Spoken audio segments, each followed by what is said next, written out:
ಮಕ್ಕಳಾಗಿಲ್ಲ ಅಂತ ಯೋಚನೆ ಮಾಡ್ತಿರೋ ದಂಪತಿಗಳಿಗೆ ಇಲ್ಲಿದೆ ನಿಮಗೊಂದು ಸುವರ್ಣಾವಕಾಶ. ಗರ್ಭಗುಡಿ IVF ಸೆಂಟರ್ ನಿಮಗಾಗಿ ತಂದಿದೆ ಪರಿಪೂರ್ಣ ಆಫರ್. IVF ಚಿಕಿತ್ಸೆ ಮೇಲೆ ಬರೋಬ್ಬರಿ 1 ಲಕ್ಷ ರೂಗಳ ಭಾರಿ ರಿಯಾಯಿತಿ. ಆಫರ್ ಪಡೆಯಲು 9071240005ಗೆ ಕಾಲ್ ಮಾಡಿ ಅಪಾಯಿಂಟ್ಮೆಂಟ್ ನ ಬುಕ್ ಮಾಡಿ. ಈ ಆಫರ್ ಡಿಸೆಂಬರ್ 31, 2024 ಮಾತ್ರ.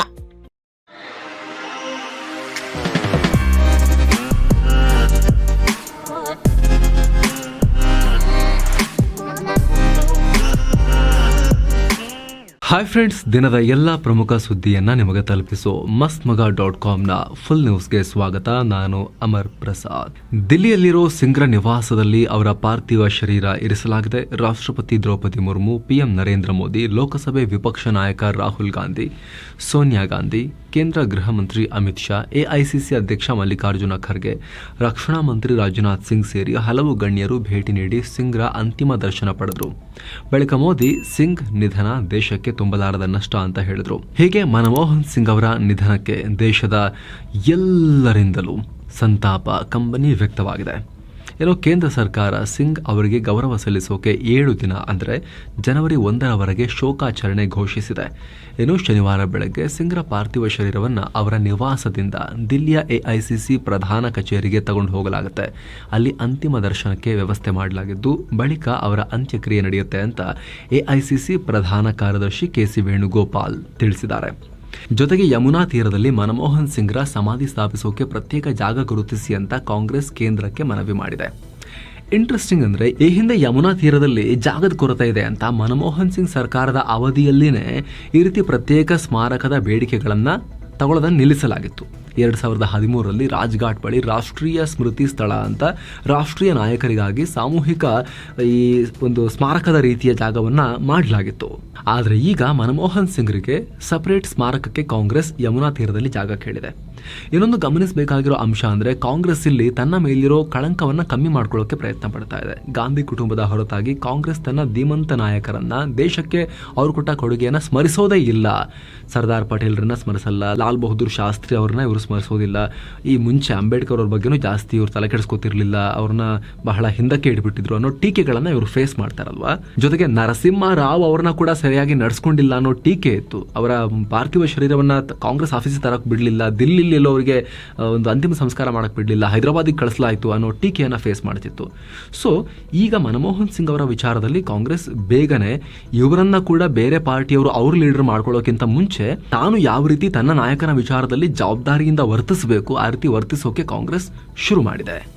ಮನಮೋಹನ್ ಸಿಂಗ್ ನಿಧನಕ್ಕೆ ರಾಜ್ಯದಲ್ಲೂ ಕೂಡ ಮಾಜಿ ಪ್ರಧಾನಿ HD ದೇವೇಗೌಡರು, ರಾಜ್ಯಪಾಲ Thawar Chand Gehlot, CM Siddaramaiah, DCM DK Shivakumar, BS Yediyurappa, ಕೇಂದ್ರ ಸಚಿವ HD ಕುಮಾರಸ್ವಾಮಿ, ವಿಜಯೇಂದ್ರ ಸೇರಿ ರಾಜ್ಯವ್ಯಾಪಿ ಜನರು ಕೂಡ ಸಂತಾಪ ಸೂಚಿಸಿದ್ದಾರೆ. ಅಲ್ಲದೆ ಈ ಸಂಬಂಧ ರಾಜ್ಯದಲ್ಲಿ 7 ದಿನಗಳ ಕಾಲ ಇಲ್ಲೂ ಶೋಕಾಚರಣೆ ಘೋಷಿಸಲಾಗಿದೆ. ಸಿಂಗ್ ನಿಧನದ ಹಿನ್ನೆಲೆಯಲ್ಲಿ ಬೆಳಗಾವಿಯಲ್ಲಿ ಕಾಂಗ್ರೆಸ್ ಅಧಿವೇಶನ ಶತಮಾನೋತ್ಸವ ಕಾರ್ಯಕ್ರಮವನ್ನು ರದ್ದುಗೊಳಿಸಲಾಗಿದೆ. ಇತ್ತ ಶುಕ್ರವಾರ ನಡೆಯಬೇಕಾಗಿದ್ದ ಬೆಂಗಳೂರು ಸೇರಿ ರಾಜ್ಯದ ಕೆಲ ಯೂನಿವರ್ಸಿಟಿಗಳ ಎಕ್ಸಾಮ್ಗಳನ್ನು ಕೂಡ ಮುಂದೂಡಲಾಗಿದೆ. ಶೀಘ್ರದಲ್ಲಿ ಮುಂದಿನ ಪರೀಕ್ಷಾ ದಿನಾಂಕ ಪ್ರಕಟಿಸುವುದಾಗಿ ಆಯಾ ವಿಶ್ವವಿದ್ಯಾಲಯಗಳ ಕುಲಪತಿಗಳು ತಿಳಿಸಿದ್ದಾರೆ. ಮನಮೋಹನ್ ಸಿಂಗ್ ಅವರ ನಿಧನದ ಸಂದರ್ಭದಲ್ಲೂ ಕೂಡ ಪೊಲಿಟಿಕಲ್ ಕೆಸರೆರಚಾಟ ಜೋರಾಗಿ ನಡೀತಿರೋದನ್ನ ಸೋಷಿಯಲ್ ಮೀಡಿಯಾಗಳಲ್ಲಿ ನೀವು ಗಮನಿಸಿರಬಹುದು. ಆದರೆ ಇದಕ್ಕೆ ಅದು ಸಂದರ್ಭ ಅಲ್ಲ ಸ್ನೇಹಿತರೆ. ಮನಮೋಹನ್ ಸಿಂಗ್ ಅವರು ಕೇವಲ ಮಾಜಿ ಪ್ರಧಾನಿ, ಕೇವಲ 10 ವರ್ಷಗಳ ಕಾಲ ದೇಶದ ಪ್ರಧಾನಿಯಾಗಿದ್ದ ವ್ಯಕ್ತಿ ಮಾತ್ರ ಅಲ್ಲ. ಅದಕ್ಕೂ ಮುಂಚೆ ದೇಶದ ಹಣಕಾಸು ಮಂತ್ರಿಯಾಗಿ ಆರ್ಥಿಕತೆಗೆ ಹೊಸ ದಿಕ್ಕನ್ನು ಕೊಟ್ಟವರು. ಅವರ ಪ್ರಧಾನಿ ಅವಧಿ ಬಗ್ಗೆ 10 ವರ್ಷಗಳ UPA 1 and 2 ಬಗ್ಗೆ ತುಂಬ ಟೀಕೆ ಟಿಪ್ಪಣಿ ಇರಬಹುದು. ಆದರೆ ಹಣಕಾಸು ಮಂತ್ರಿಯಾಗಿ ದೊಡ್ಡ ಕೊಡುಗೆಯನ್ನು, ದೇಶಕ್ಕೆ ದೊಡ್ಡ ಸೇವೆಯನ್ನು ಅವರು ಸಲ್ಲಿಸಿದ್ದಾರೆ ನರಸಿಂಹರಾವ್ ಅವರ ಕ್ಯಾಬಿನೆಟ್ನಲ್ಲಿ. ಅದಕ್ಕಿಂತ ಮುಂಚೆ ರಿಸರ್ವ್ ಬ್ಯಾಂಕ್ನ ಗವರ್ನರ್ ಆಗಿ ಕೆಲಸ ಮಾಡಿದ್ದಾರೆ. ಇವತ್ತಿನ ನೀತಿ ಆಯೋಗ, ಈ ಹಿಂದೇನು ಪ್ಲಾನಿಂಗ್ ಕಮಿಷನ್ ಅಂತಾಗಿತ್ತು, ಅದರಲ್ಲೂ ಕೂಡ ಉನ್ನತ ಜವಾಬ್ದಾರಿಯನ್ನು ತಗೊಂಡು ದೇಶ ಸೇವೆಯನ್ನು ಮಾಡಿರುವಂಥ ಮನುಷ್ಯ. ಹೀಗಾಗಿ ಇಂಥ ಸಂದರ್ಭದಲ್ಲಿ ಯಾವುದೇ ಪೊಲಿಟಿಕಲ್ ಕೆಸರೆರಚಾಟ ಮಾಡದೆ ಮನುಷ್ಯರಂತೆ ವರ್ತಿಸಿ ನಾವು ಅವರ ಸಾಧನೆಯನ್ನು ಸ್ಮರಿಸ್ತಾ, ಸಣ್ಣ ಪುಟ್ಟ ಟೀಕೆ ಟಿಪ್ಪಣಿ ಇದ್ರೆ ಮಾಡ್ತಾ, ಸಭ್ಯವಾಗಿ ವರ್ತಿಸ್ತಾ ಅವ್ರನ್ನ ಬೀಳ್ಕೊಡೋ ಸಂದರ್ಭ ಇದು. ತಮಿಳುನಾಡಿನಲ್ಲಿ ಅಣ್ಣಾಮಲೈ ವಿನೂತನ ರೀತಿಯಲ್ಲಿ ಗಮನ ಸೆಳೆಯುವ ಪ್ರಯತ್ನ ಮಾಡಿದ್ದಾರೆ. ನಿನ್ನೆ ಲೈಂಗಿಕ ದೌರ್ಜನ್ಯ ಪ್ರಕರಣವೊಂದರಲ್ಲಿ ಸ್ಟಾಲಿನ್ ಸರ್ಕಾರದ ವಿರುದ್ಧ ಮಾತನಾಡ್ತಾ ಸರ್ಕಾರ ಬೀಳೋವರೆಗೂ ಚಪ್ಪಲಿ ಹಾಕಲ್ಲ, ಚಾಟಿ ಏಟು ಹೊಡ್ಕೋತೀನಿ ಅಂತ ಹೇಳಿದ್ರು. ಇವತ್ತು ಹೇಳಿದಂತೆ ಮಾಡಿದ್ದಾರೆ. ಕೊಯಮತ್ತೂರಿನ ತಮ್ಮ ನಿವಾಸದ ಮುಂದೆ ಅಂಗಿ ಬಿಚ್ಚಿ ಬರಿ ಮೈಗೆ ತಾವೇ 8 ಬಾರಿ ಚಾಟಿ ಏಟು ಕೊಟ್ಕೊಂಡಿದ್ದಾರೆ. ಮಾಧ್ಯಮದವರು ಬಿಜೆಪಿ ಸದಸ್ಯರ ಮುಂದೆನೇ ಈ ರೀತಿ ಮಾಡಿದ್ದಾರೆ. ವಿನೂತನವಾಗಿ ಪ್ರತಿಭಟನೆ. ಒಟ್ಟು 8 ಏಟು ಮುಗಿತಾ ಇದ್ದಂತೆ ಅವರ ಬೆಂಬಲಿಗರು ಅಣ್ಣಾಮಲೈಯರನ್ನ ತಬ್ಬಿ ಹಿಡ್ಕೊಂಡಿದ್ದಾರೆ. ಈ ವೇಳೆ ನಮಗೆ ನಾವೇ ಚಾಟಿ ಏಟು ಹಾಕಿಕೊಳ್ಳೋದು, ಶಿಕ್ಷೆ ವಿಧಿಸಿಕೊಳ್ಳೋದು ನಮ್ಮ ಸಂಪ್ರದಾಯ. ನಮ್ಮ ಪೂರ್ವಜರು ಕೂಡ ಈ ರೀತಿ ಕಠಿಣವಾದ ಆಚರಣೆ ಮಾಡ್ತಾ ಇದ್ರು. ಈಗ ನಾನು ಕೂಡ ಅವರನ್ನೇ ಫಾಲೋ ಮಾಡ್ತಿದ್ದೀನಿ. ಇದು ಯಾವೊಬ್ಬ ವ್ಯಕ್ತಿಯ ವಿರುದ್ಧ ಅಲ್ಲ, ರಾಜ್ಯದಲ್ಲಿ ಆಗ್ತಿರೋ ನಿರಂತರ ಅನ್ಯಾಯದ ವಿರುದ್ಧದ ಪ್ರತಿಭಟನೆ ಅಂತ ಹೇಳಿದ್ದಾರೆ. ಅಲ್ಲದೆ 2026ರ ಒಳಗೆ DMK ಸರ್ಕಾರ ಬೀಳಿಸಿ ಕಳೆದು ಹೋದ ತಮಿಳುನಾಡಿನ ವೈಭವ ಮರಳಿ ಪಡೆಯುವುದು ನಮ್ಮ ಗುರಿ ಅಂತ ಹೇಳಿದ್ದಾರೆ. ಇನ್ನು LACನಲ್ಲಿ ಇನ್ನೂ ಎಲ್ಲವೂ ನಾರ್ಮಲ್ ಆಗಿಲ್ಲ. ಈಗ ರಕ್ಷಣಾ ಇಲಾಖೆ ಕೂಡ ಅದನ್ನು ಸ್ಪಷ್ಟಪಡಿಸಿದೆ. LAC ಬಗ್ಗೆ ಅಪ್ಡೇಟ್ ಕೊಟ್ಟಿದೆ. ಲೈನ್ ಆಫ್ ಆಕ್ಚುಯಲ್ ಕಂಟ್ರೋಲ್ ಉದ್ದಕ್ಕೂ ಪರಿಸ್ಥಿತಿ ಸ್ಥಿರವಾಗಿದೆ, ಅಂದರೆ ಬಹಳ ಸೂಕ್ಷ್ಮವಾಗಿದೆ ಅಂತ ಹೇಳಿದೆ. ಸುದೀರ್ಘ ರಾಜತಾಂತ್ರಿಕ ಮತ್ತು ಸೇನಾ ಮಟ್ಟದ ಮಾತುಕತೆ ನಂತರ 2024ರ ಅಕ್ಟೋಬರ್ 21ನೇ ತಾರೀಕು ಡೆಪ್ಸಾಂಗ್ ಮತ್ತು ಡೆಮ್ಚೋಕ್ ಹಿಂದಿನ ಸ್ಥಿತಿಗೆ ಮರಳಿದೆ. ಗಸ್ತು ತಿರುಗೋಕೆ ಅಡಚಣೆಯಾಗ್ತಿದ್ದ ಮಿಲಿಟರಿ ಪೋಸ್ಟ್ ಮತ್ತು ಸ್ಟ್ರಾಟಜಿಕ್ ಪೊಸಿಷನ್ಗಳನ್ನು ತೆಗೆಯಲಾಗಿದೆ. ಹಿಂದಿನಂತೆ ನಾರ್ಮಲ್ ಆಗಿ ಗಸ್ತು ತಿರುಗೋದು ಕೂಡ ಆರಂಭ ಆಗಿದೆ ಅಂತ ಹೇಳಿದೆ. ಆದರೆ ನಾವಿಲ್ಲಿ ರಕ್ಷಣಾ ಇಲಾಖೆ ಇನ್ನು ಸೆನ್ಸಿಟಿವ್ ಆಗಿದೆ ಅಂತ ಹೇಳಿರೋದನ್ನ ಅಂಡರ್ಲೈನ್ ಮಾಡಬೇಕು. ಯಾಕಂದರೆ ಇತ್ತೀಚೆಗೆ India today open source intelligence ತಂಡ ಕೂಡ LAC ಸ್ಯಾಟಲೈಟ್ ಇಮೇಜ್ ಆಧರಿಸಿ ರಿಪೋರ್ಟ್ ಮಾಡಿದರು. ಅದರಲ್ಲಿ ಡಿಸೆಂಗೇಜ್ಮೆಂಟ್ ಆಗಿರೋದಂತೂ ಕಾಣಿಸ್ತಿದೆ. ಆದರೆ ಚೀನಾ ಮಾತ್ರ ವಿವಾದಿತ LAC ಪಕ್ಕದಲ್ಲಿರೋ ಪ್ಯಾಂಗಾಂಗ್ ಸೋ ಸರೋವರದ ಬಳಿ ತನ್ನ ಸೇನಾ ಸಾಮರ್ಥ್ಯವನ್ನು ಜಾಸ್ತಿನೇ ಮಾಡ್ಕೊಳ್ತಿರೋದು ಕಂಡುಬಂದಿತ್ತು. ಚೀನಾ ದೊಡ್ಡ ಪ್ರಮಾಣದಲ್ಲಿ ಡ್ಯೂಯಲ್ ಯೂಸ್ ಇನ್ಫ್ರಾಸ್ಟ್ರಕ್ಚರ್ ನಿರ್ಮಾಣವನ್ನು ಮುಂದುವರೆಸಿದೆ. ಸೇನೆಗೆ, ನಾಗರಿಕ ಉದ್ದೇಶಕ್ಕೆ ಎರಡೂ ರೀತಿಯಲ್ಲಿ ಯೂಸ್ ಆಗುವಂಥ ಹೆವಿ ಇನ್ಫ್ರಾ ಬಿಲ್ಡಿಂಗ್ ಮಾಡ್ತಿದೆ. ಡಿಸ್ಎಂಗೇಜ್ಮೆಂಟ್ ಆದ ಡೆಪ್ಸಾಂಗ್ ಹತ್ತಿರದಲ್ಲೇ ಹೊಸ ಕ್ಯಾಂಪ್ ನಿರ್ಮಾಣ ಮಾಡಿರುವುದು ಕಾಣಿಸ್ತಾ ಇದೆ. ಹೀಗಾಗಿ ರಕ್ಷಣಾ ಸಚಿವಾಲಯ ಕೊಟ್ಟಿರೋ ಹೇಳಿಕೆ ಇದಕ್ಕೆ ಇನ್ನಷ್ಟು ಪುಷ್ಟಿ ಕೊಡ್ತಾ ಇದೆ. ಈಗಷ್ಟೇ ಸೆನ್ಸಿಟಿವ್ ಆಗಿದೆ ಇನ್ನು ಅಂತ ಹೇಳಿರೋದು. ಇತ್ತೀಚೆಗೆ ರಾಷ್ಟ್ರೀಯ ಭದ್ರತಾ ಸಲಹೆಗಾರ ಅಜಿತ್ ದೋವಲ್ ಚೀನಾಗೆ ಭೇಟಿ ಕೊಟ್ಟಿದ್ರು.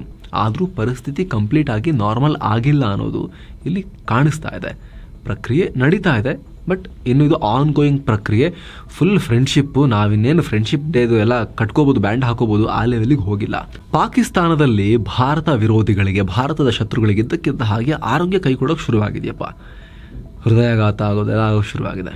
ಡಯಾಬಿಟಿಸ್ ಬಂದು ಸಾಯೋದೆಲ್ಲ ಶುರುವಾಗಿದೆ. ಮುಂಬೈ ದಾಳಿಯ ಮಾಸ್ಟರ್ ಮೈಂಡ್ ಲಷ್ಕರ್ ಉಗ್ರಜಾಲದ ಉಪಮುಖ್ಯಸ್ಥ, ಮೋಸ್ಟ್ ವಾಂಟೆಡ್ ಉಗ್ರ ಹಫೀಜ್ ಸಯೀದ್ನ ಕಾಸಾ ಸಂಬಂಧಿ ಉಗ್ರ ಹಫೀಜ್ ಅಬ್ದುರ್ ರಹಮಾನ್ ಮಕ್ಕಿ ಇದೀಗ ಹೋಗ್ಬಿಟ್ಟಿದ್ದಾನೆ. ಹೃದಯಾಘಾತ ಉಂಟಾಗಿ ಈ ಪಾಪಿ ಪಾಕಿಸ್ತಾನದಲ್ಲಿ ಸತ್ತಿದ್ದಾನೆ ಅಂತ ವರದಿಯಾಗಿದೆ. ಕೆಲ ದಿನಗಳಿಂದ ಆರೋಗ್ಯ ಸಮಸ್ಯೆಯಿಂದ ಬಳಲ್ತಾ ಇದ್ದ ಈ ಜೀವಿ ಶುಗರ್ ಲೆವೆಲ್ ಹೆಚ್ಚಾಗಿ ಲಾಹೋರ್ನ ಖಾಸಗಿ ಆಸ್ಪತ್ರೆಗೆ ದಾಖಲಾಗಿ ಚಿಕಿತ್ಸೆ ಪಡಿತಾ ಇತ್ತು. 106 ಜನರ ಜೀವ ತೆಗೆದಿರೋ ಈ ಉಗ್ರ ಜೀವಿ ಈಗ ಹೋಯ್ತು ಅನ್ನೋ ಮಾಹಿತಿ ಬರ್ತಾ ಇದೆ. ಅಂದಹಾಗೆ ಈ ಉಗ್ರ ಮಕ್ಕಿ 2008ರ ಮುಂಬೈ ದಾಳಿಯಲ್ಲಿ ನಿರ್ಣಾಯಕ ಪಾತ್ರ ನಿಭಾಯಿಸಿದ್ದ.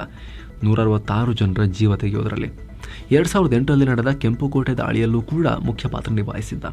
ಅಷ್ಟೇ ಅಲ್ಲ, 2018ರಲ್ಲಿ ರೈಸಿಂಗ್ ಕಾಶ್ಮೀರ್ ಸುದ್ದಿ ಪತ್ರಿಕೆಯ ಸಂಪಾದಕ ಶುಜಾತ್ ಬುಖಾರಿಯ ಹತ್ಯೆಯಲ್ಲೂ ಭಾಗಿಯಾಗಿದ್ದ. ಹಾಗಾಗಿ ಮಕ್ಕಿ ಭಾರತಕ್ಕೆ ಮೋಸ್ಟ್ ವಾಂಟೆಡ್ ಉಗ್ರ ಆಗಿದ್ದ.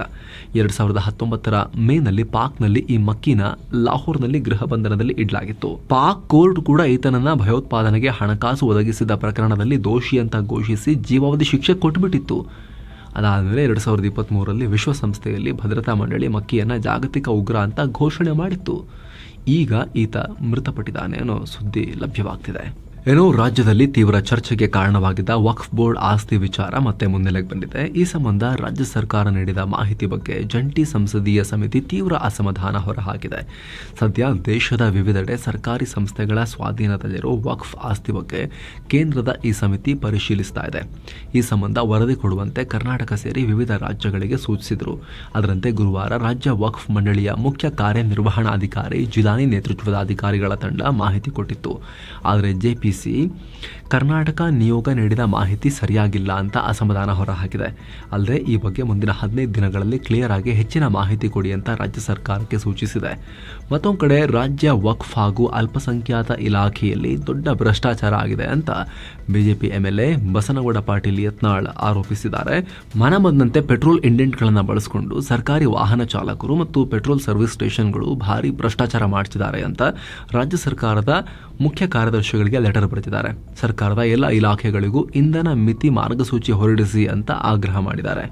ಕೊಡಗು ಜಿಲ್ಲೆಯಲ್ಲಿ ಏಸು ಕ್ರಿಸ್ತರ ಕುರಿತು ಸೋಷಿಯಲ್ ಮೀಡಿಯಾದಲ್ಲಿ ಅಪಮಾನಕಾರಿ ಪೋಸ್ಟ್ ಹಾಕಿದ್ದ ವಿಚಾರಕ್ಕೆ ಸಂಬಂಧಪಟ್ಟಂತೆ ಕೃತ್ಯ ಮಾಡಿದ ಕಿಡಿಗೇಡಿಗಳನ್ನು ಅರೆಸ್ಟ್ ಮಾಡಿ ಅಂತ ರೋಮನ್ ಕ್ಯಾಥೋಲಿಕ್ ಅಸೋಸಿಯೇಷನ್ ಪೊಲೀಸರಿಗೆ ಆಗ್ರಹ ಮಾಡಿದೆ. ಹಾಗೆ ಮಡಿಕೇರಿ ನಗರ, ಕುಶಾಲನಗರ, ವಿರಾಜಪೇಟೆ ಮತ್ತು ಸೋಮವಾರಪೇಟೆ ಪೊಲೀಸ್ ಸ್ಟೇಷನ್ಗಳಲ್ಲಿ ದೂರು ದಾಖಲಾಗಿದೆ. ಕಠಿಣ ಕ್ರಮ ತಗೊಳ್ತೇ ಹೋದರೆ ಜಿಲ್ಲೆಯಾದ್ಯಂತ ಹೋರಾಟ ಮಾಡ್ತೀವಿ ಅನ್ನೋ ಎಚ್ಚರಿಕೆಯನ್ನು ಕೂಡ ಕೊಡಲಾಗಿದೆ. ಬೇರೆ ರಾಷ್ಟ್ರಗಳೊಂದಿಗೆ ಸಂಬಂಧ ಹೆಚ್ಚಿಸೋಕೆ ಹಾಗೂ ಅಂತಾರಾಷ್ಟ್ರೀಯ ವ್ಯವಹಾರಗಳಲ್ಲಿ ವಿಶ್ವಸಂಸ್ಥೆಯ ಮಿಷನ್ಗಳಲ್ಲಿ ಈ ಥರದೆಲ್ಲ ಸೇರಿ ಭಾರತ ಯಾವ ರೀತಿ ನಮ್ಮ ಸೈನಿಕರನ್ನು ಅಲ್ಲೆಲ್ಲ ನಿಯೋಜನೆ ಮಾಡಿದೆ, ನಮ್ಮ ಸೈನಿಕರು ವಿಶ್ವದ ಎಲ್ಲೆಲ್ಲಿ ಕೆಲಸ ಮಾಡ್ತಿದ್ದಾರೆ ಅಂತ ಸರ್ಕಾರ ಮಾಹಿತಿ ಕೊಟ್ಟಿದೆ. ವಿಶ್ವಸಂಸ್ಥೆಯ ಪೀಸ್ ಕೀಪಿಂಗ್ ಮಿಷನ್ಗಳಲ್ಲಿ, ಶಾಂತಿ ಪಾಲನಾ ಪಡೆಗಳಲ್ಲಿ ಪ್ರಸ್ತುತ ಭಾರತೀಯ ಸೇನೆಯ 5200 ಸೈನಿಕರು ಕೆಲಸ ಮಾಡ್ತಿದ್ದಾರೆ. ಈ ಸೈನಿಕರನ್ನ Republic of Congo, South Sudan, Lebanon, Syria, ಆಮೇಲೆ ಇಸ್ರೇಲ್ ಸೇರಿ ಜಗತ್ತಿನ 118 ದೇಶಗಳ ರಕ್ಷಣಾ ಸಹಕಾರದಲ್ಲಿ ತೊಡಗಿಸಲಾಗಿದೆ ಅಂತ ತಿಳಿಸಲಾಗಿದೆ. ಏನೋ ಬಿಜೆಪಿ ಶಾಸಕ ಮುನಿರತ್ನ ಮೇಲೆ ಮೊಟ್ಟೆ ಎಸೆದ ಪ್ರಕರಣದಲ್ಲಿ ಬಂಧಿಸಲಾಗಿದ್ದ 3 ಆರೋಪಿಗಳಿಗೆ ಜಾಮೀನು ಸಿಕ್ಕಿದೆ. ಬೆಂಗಳೂರಿನ 32ನೇ ಎಸಿಎಂಎಂ ನ್ಯಾಯಾಲಯ ಷರತ್ತುಬದ್ಧ ಜಾಮೀನು ನೀಡಿ ಆದೇಶ ಹೊರಡಿಸಿದೆ. ಸೈಬರ್ ವಂಚಕರ ಬಲೆಗೆ ಈಗ ಬೆಂಗಳೂರಿನ ಪೊಲೀಸರು ಬಿದ್ದಿರೋದು ಗೊತ್ತಾಗಿದೆ. ಪೊಲೀಸರು ಕೂಡ ಬೆಂಗಳೂರಿನ ಹಲವು ಪೊಲೀಸ್ ಇನ್ಸ್ಪೆಕ್ಟರ್ಗಳ ಫೋನ್ ಸಂಖ್ಯೆ ಮತ್ತು ವಾಟ್ಸಪ್ಗಳಿಗೆ APK ಫೈಲ್ ಕಳಿಸಿ ಹ್ಯಾಕ್ ಮಾಡಿರೋದು ಗೊತ್ತಾಗಿದೆ. ಆದರೆ ಲಿಂಕ್ ಡೌನ್ಲೋಡ್ ಮಾಡಿದ ನಂತರ ಹಣ ಕಳ್ಕೊಂಡ ಬಗ್ಗೆ ಯಾರೂ ಕೂಡ ಏನು ಕಂಪ್ಲೇಂಟ್ ಕೊಟ್ಟಿಲ್ಲ. ಇನ್ನು ಹುಬ್ಬಳ್ಳಿಯ ಸಿಲಿಂಡರ್ ಸ್ಫೋಟದಲ್ಲಿ ಮತ್ತಿಬ್ಬರು ಅಯ್ಯಪ್ಪ ಸ್ವಾಮಿ ಮಾಲಾಧಾರಿಗಳು ಸಾವನ್ನಪ್ಪಿದ್ದಾರೆ. ಹೀಗಾಗಿ ಮೃತಪಟ್ಟವರ ಸಂಖ್ಯೆ 4ಕ್ಕೆ ಏರಿಕೆಯಾಗಿದೆ. ಇನ್ನುಳಿದ 5 ಕಿಮ್ಸ್ ಆಸ್ಪತ್ರೆಯಲ್ಲಿ ಚಿಕಿತ್ಸೆ ಕೊಡಲಾಗ್ತಿದೆ. ಡಿಸೆಂಬರ್ 22ನೇ ತಾರೀಕು ಈ ಸಿಲಿಂಡರ್ ಸ್ಫೋಟದ ಘಟನೆಯಾಗಿತ್ತು.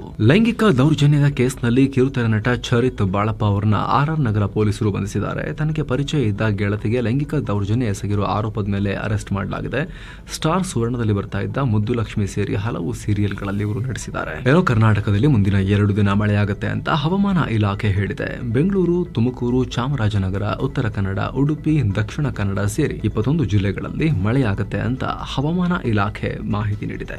ಏನೋ ಕಳೆದ ಸೆಷನ್ ನಲ್ಲಿ ಫ್ಲಾಟ್ ಆಗಿದ್ದ ಭಾರತದ ಷೇರುಪೇಟೆ ಇವತ್ತು ಹಸಿರು ಪಟ್ಟಿಯಲ್ಲಿ ಅಂತ್ಯ ಆಗಿದೆ. ವಾರದ ವಹಿವಾಟಿನ ಅಂತ್ಯದಲ್ಲಿ ಸೆನ್ಸೆಕ್ಸ್ 226 ಪಾಯಿಂಟ್ಸ್ ಗಳಿಸಿಕೊಂಡು 78,699ಕ್ಕೆ ರೀಚ್ ಆಯಿತು. ನಿಫ್ಟಿ 63 ಪಾಯಿಂಟ್ಸ್ ಗಳಿಸಿ 23,813ಕ್ಕೆ ರೀಚ್ ಆಯಿತು. ಬ್ಯಾಂಕಿಂಗ್ ಮತ್ತು ಆಟೋ ಸ್ಟಾಕ್ಗಳಾದ Mahindra and Mahindra, IndusInd bank ಮತ್ತು ಟಾಟಾ ಮೋಟಾರ್ಸ್ ಚೆನ್ನಾಗಿ ಪರ್ಫಾರ್ಮ್ ಮಾಡಿದ್ದು ಮಾರ್ಕೆಟ್ಗೆ ಬೂಸ್ಟ್ ಸಿಕ್ತು. ದೇಸಿ ಮಾರುಕಟ್ಟೆಯಲ್ಲಿ ಏರಿಳಿತ ಕಮ್ಮಿಯಾಗಿ ತಕ್ಕ ಮಟ್ಟಿಗೆ ವಹಿವಾಟಾಗಿದೆ. Hindalco industries, state bank of India, coal India, Adani port ಷೇರುಗಳು ಕುಸಿತ ಕಂಡವು. ಏನೋ ಷೇರುಪೇಟೆ ಹಸಿರು ಪಟ್ಟಿಯಲ್ಲಿ ಕಾಣಿಸಿಕೊಂಡ್ರು ಕೂಡ ಡಾಲರ್ ಮುಂದೆ ರೂಪಾಯಿ ಮೌಲ್ಯ ಭಾರಿ ಕುಸಿತ ಇರುವುದು ವಿದೇಶಿ ಹೂಡಿಕೆದಾರರು ಬಹಳ ಯೋಚನೆ ಮಾಡಿ ವಹಿವಾಟು ನಡೆಸೋದು ಮುಂದುವರೆದಿದೆ. ಡಾಲರ್ ಮುಂದೆ ರೂಪಾಯಿ ಮೌಲ್ಯ ಬರೋಬ್ಬರಿ 23 ಪೈಸೆ ಬಿದ್ದು 85 ರೂಪಾಯಿ 50 ಪೈಸೆಗೆ ರೀಚ್ ಆಗಿದೆ. ಸಾರ್ವಕಾಲಿಕ ದಾಖಲೆಯ ಕುಸಿತ. ಜಾಗತಿಕ ಮಾರುಕಟ್ಟೆಯ ವೀಕ್ ಟ್ರೆಂಡ್ ಮತ್ತು ಆಮದುದಾರರಲ್ಲಿ ಡಾಲರ್ ಬೇಡಿಕೆ ಹೆಚ್ಚಾದ ಕಾರಣ ರೂಪಾಯಿ ಸಾರ್ವಕಾಲಿಕ ಪತನವನ್ನ ಕಂಡಿದೆ.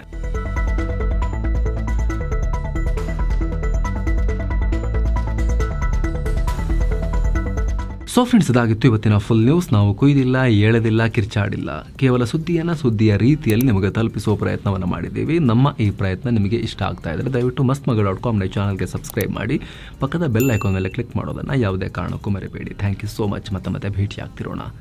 ನಮಸ್ತೆ.